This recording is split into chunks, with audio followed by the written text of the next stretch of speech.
Olá, turma, tudo bem com vocês? Sou Sebastião Vieira e vamos junto, mais uma vez, no projeto Escola em Casa, na disciplina de Ciência da Natureza, para os alunos do terceiro ano.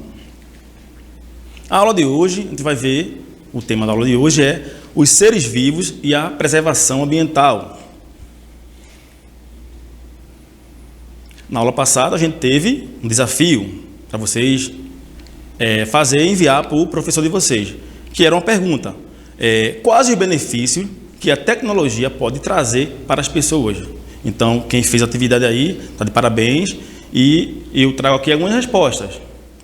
A tecnologia ela vai agilizar as tarefas do dia a dia, né? as atividades do dia a dia. Ela também tem um poder de aproximar as pessoas distantes, através do telefone, da internet. E ela proporciona acesso a diversos conteúdos e informações através da internet. Vamos relembrar. Na aula anterior, a gente viu o tema invenções, né? Avanços tecnológicos.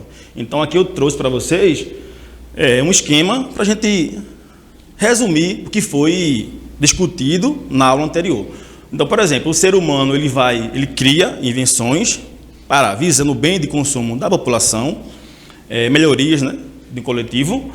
Também o ser humano produz lixo, e esse lixo pode ser encaminhado para a reciclagem, que pode gerar renda e emprego, e possibilita a criação de materiais, que é viabilizada através da coleta seletiva. Então, a gente fala em invenções, em tecnologia, mas por outro lado, tem a questão do impacto ambiental, da parte da criação, do lixo, de prática sustentável, visando o coletivo e a saúde do meio ambiente. Então, a gente precisa ter esse olhar de preservação perante o meio ambiente. E agora a gente vai entrar na parte de seres vivos. Então, o que são seres vivos? Então, os seres vivos são aqueles que nascem, crescem, se reproduzem ou não, morrem como os animais, inclusive o homem, fungos, plantas, algas, protozoário e bactéria. Então, essas são as características de um ser vivo. E, continuando falando sobre ser vivo, eles têm algumas características, como, por exemplo, algumas características são iguais para todos os seres vivos. Todos habitam a Terra, que é o nosso planeta, e precisam de água e alimento para viver. Todos os seres vivos, como já falei anteriormente, nascem, crescem, reproduzem ou não e morrem.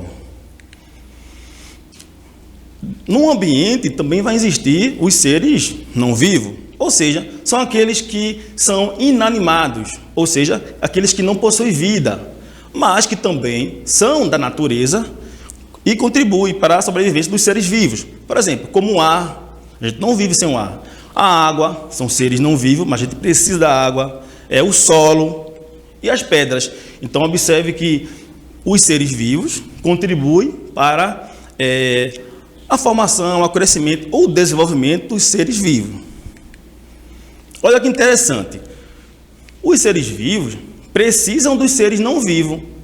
A água não tem vida. Porém, quem mora na água possui vida, como os peixes e as plantas aquáticas. Do mesmo modo, a terra não possui vida, mas as plantas necessitam dela e da água para nascer e viver. O ar também não possui vida, mas homens e animais precisam dele para sobreviver, bem como da água e da terra. Então, observe que a gente precisa dos seres não vivos para a gente sobreviver.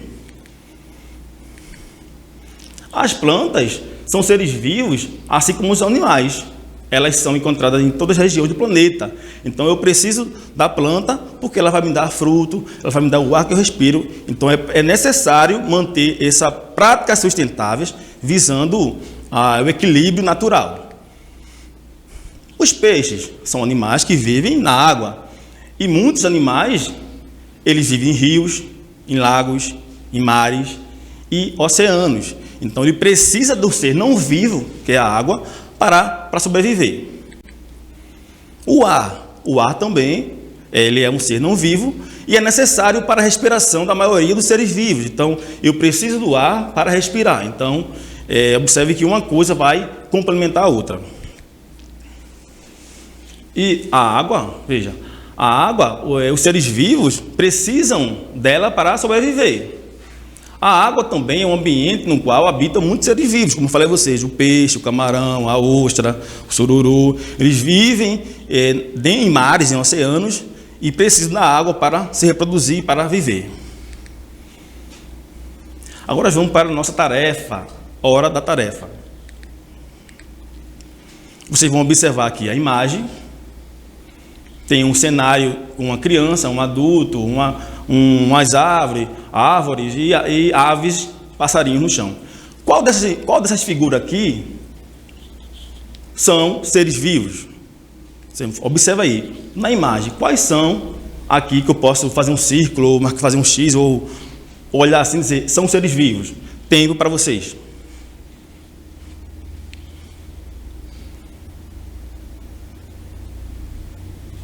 Vamos lá. O homem sentado na praça, lendo o livro, ele é um exemplo de ser vivo. A criança passeando no parque também é um ser vivo. Lá atrás tem uma árvore. A árvore, uma planta, certamente é um ser vivo. Os passarinhos aqui, no chão, eles são exemplos também de seres vivos. Então, esse aí, para resumir, essa parte de seres vivos. E agora vamos entrar no tema da água. A gente sabe que é de fundamental importância a gente preservar a água. Por que isso? Veja, no nosso planeta, 97% da água existente ela é salgada. 2% é água doce congelada nas geleiras. E 1% apenas é água doce acessível para a gente tomar banho, beber água, fazer comida. Então, por isso, é importantíssimo a gente economizar água, porque já é pouco a água acessível. Se eu não cuidar, se eu não preservar, um dia ela pode acabar. Então, devemos economizar água, porque ela é um dos recursos naturais mais valiosos do nosso planeta. Ela é fonte de vida para toda a humanidade. Para a preservação do meio ambiente, é necessário algumas atitudes individuais visando o coletivo. Por exemplo, economizar água e luz, não poluir as ruas e os rios, cuidar das plantas e ou dos animais, entre muitas atitudes. Mas a pergunta para vocês, como e por que devemos fazer isso? Por que eu preciso ter essa visão de cuidado perante o meio ambiente? Veja, economizar água é uma atitude individual que eu posso contribuir para o coletivo. Então, a água ela pode acabar se não for usada com responsabilidade. Para a gente refletir aqui, a água do planeta. A maior parte da superfície da Terra é composta por água. A maioria dessa água é salgada, como já falei anteriormente, e está nos oceanos. A água doce é encontrada em rios, lagos e geleiras. Também é encontrada no subsolo, em rochas, que possuem pequenos espaços nos quais a água se acumula. Então aí a gente vê aí que a maior parte da água ela é salgada, né? Vive nos oceanos. Agora vamos para outro ponto importante, que é a parte dos estados físicos da água. A gente sabe que a água tem 3 estados físicos, que são o líquido, o sólido e o gasoso. No estado líquido, a maior parte da água está nos lagos e oceanos, nas praias principalmente. Então é lá que a água se encontra no estado líquido. A maior parte da água do planeta está no estado líquido. Com o estado sólido já é o segundo estado físico da água. É quando a água ela passa a ser gelo. Então o gelo é água no estado sólido. Nos ambientes polares, por exemplo, o gelo forma uma grossa camada que pode ter muitos metros de espessura. Certamente, se você viu aí sua mãe, seu pai, botar uma vasilha com água num congelador, certamente ela vai virar gelo. Então é ali a passagem do líquido para o sólido. O estado gasoso é o terceiro estado da água. A água no estado gasoso, também chamada de vapor de água, ela é encontrada no ar à nossa volta, não vemos o vapor de água presente no ar porque ele é invisível. Certamente você já viu sua mãe, seu pai fazer a comida, né? Botar aquela panela no fogo lá e aquele vapor de ar saindo. Aquilo ali é a água no estado gasoso. É um vapor de água que ali está. Ou não, botar uma chaleira no fogo para fazer café. Aquele vapor de ar que sai da chaleira é a água no estado gasoso. Agora vamos brincar um pouco. Vamos para o nosso quiz interativo. Vamos jogar.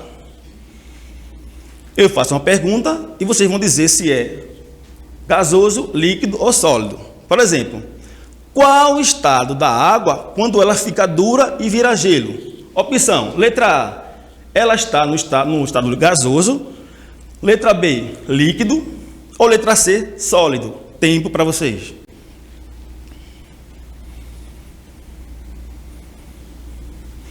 Vamos lá. Quem botou a opção sólido, acertou. Quando a água passa do líquido para o sólido, ela vira gelo. Então é o letra C, sólido. Quem botou o sólido, acertou. Agora eu tenho outra afirmação.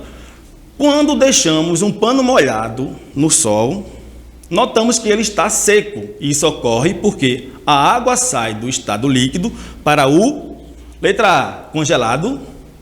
Letra B, gasoso. Letra C, sólido. Tempo para vocês.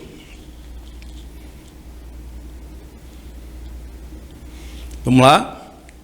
Ela passa por um estado gasoso. Então, quando a mãe de vocês lava a roupa e aquela roupa está molhada, ela bota no varal, tempo depois ela seca, é porque ali a água passou do estado líquido para o gasoso. Outra pergunta. Qual o estado da água quando podemos brincar com ela, tomar banho e beber? Tempo para vocês. Aí, letra A, líquido. Letra B, gasoso. Ou letra C, sólido.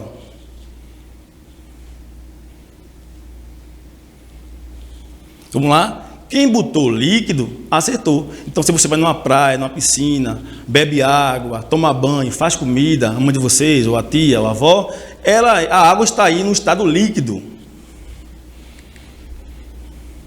E agora, para ver se vocês realmente compreenderam a aula, vamos para nosso desafio Maker. Vocês vão ter que dar alguns exemplos de como cuidar da água e adquirir novos hábitos. Você pode fazer uma lista ou você pode desenhar. Por exemplo, hábitos para cuidar da água. Faz uma lista. Desligar a torneira quando escovar os dentes. Desligar o chuveiro quando for tomar banho, saboar. Vocês vão criar uma lista. Mas quem não quiser fazer uma lista, eu quero desenhar, eu quero mostrar para o professor, vou pintar, vou colorir. Então faz um desenho e representa a sua resposta. Então, que novos hábitos eu posso ter para cuidar da água? Então, tem duas opções, não esquece. Ou faz uma lista, escreve, ou faz desenho para representar. Terminou o desenho, tira foto e envia para o seu professor como atividade. Caprichem aí, porque sei que vocês têm grande potencial nas tarefas. Eu tenho visto muitos alunos fazendo tarefa das aulas, então capricha aí. E por hoje é só, pessoal. Chegamos ao fim da aula de hoje e até a próxima aula.